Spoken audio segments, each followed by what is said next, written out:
2007 से 2012 ये उत्तर प्रदेश शासन का सबसे गोल्डन पीरियड है।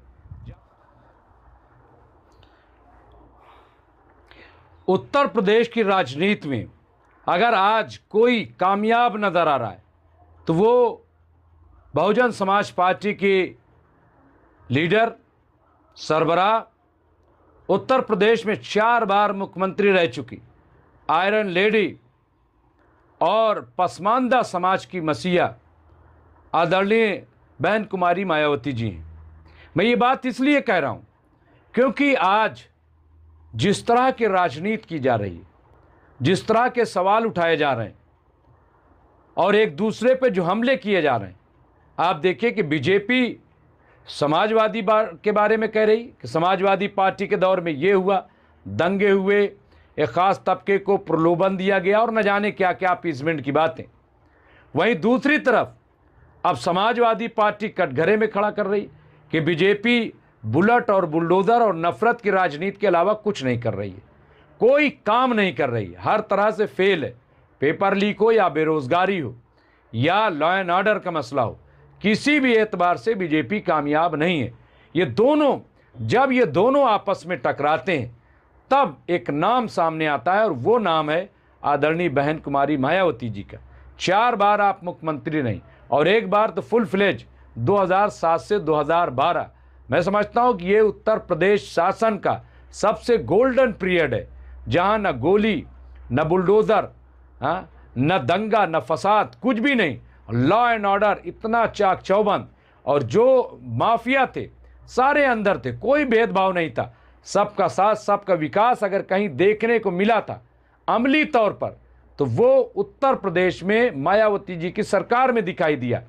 आज लोग सवाल खड़ा कर रहे हैं कि मायावती जी बाहर नहीं निकल रही, मायावती जी बोल नहीं रही। सवाल ये है कि जो बाहर निकल रहे हैं वही क्या कर रहे हैं और कौन बाहर निकल रहा है, कौन सड़कों पे आज है, किसने धरना दिया? मैंने तो नहीं देखा। जहां तक बीएसपी का ताल्लुक है तो बीएसपी के लोग वो भीड़ तंत्र में नहीं बल्कि डेमोक्रेसी में यकीन करते हैं। जहां ज़रूरत होती है वहां वो जाते हैं, पुरअमन तरीके से जाते हैं, क्योंकि उन्हें पता है कि किस तरह की साजिशें हो रही हैं। अगर वो बहुत बड़ी भीड़ लेकर के जाएं तो जाहिर सी बात है कि क्या सरकार कर रही है, क्या बीजेपी कर रही है, आप सबको पता है।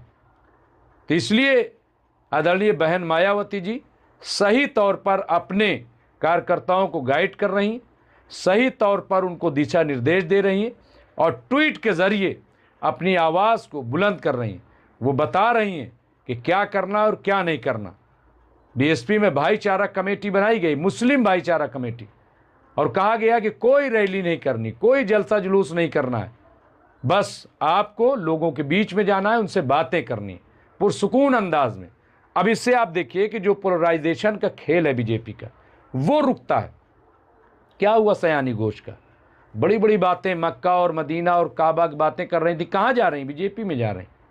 क्या ये माना जाए कि ये हुमायूं कबीर का एक दूसरा रूप था जो टीएमसी में था? तो इस तरह की बयानबाजी क्यों आप चाहते हो? क्यों आप चाहते हो कि बीएसपी में भी इसी तरीके की उल्टी सीधे बयानबाजी? उससे कुछ हासिल होने वाला नहीं है सिवाय नुकसान के। इसलिए बहुत ही समझदारी के साथ काम करना है और आदरणीय बहन मायावती जी को बहुत ही खामोशी के साथ, सूझबूझ के साथ 2027 में उत्तर प्रदेश का मुख्यमंत्री बनाना है और फिर 2029 की तैयारी करनी है, ताकि इस बार आदरणीय बहन कुमारी मायावती जी को देश का प्रधानमंत्री बनाया जा सके। बहुत बहुत शुक्रिया।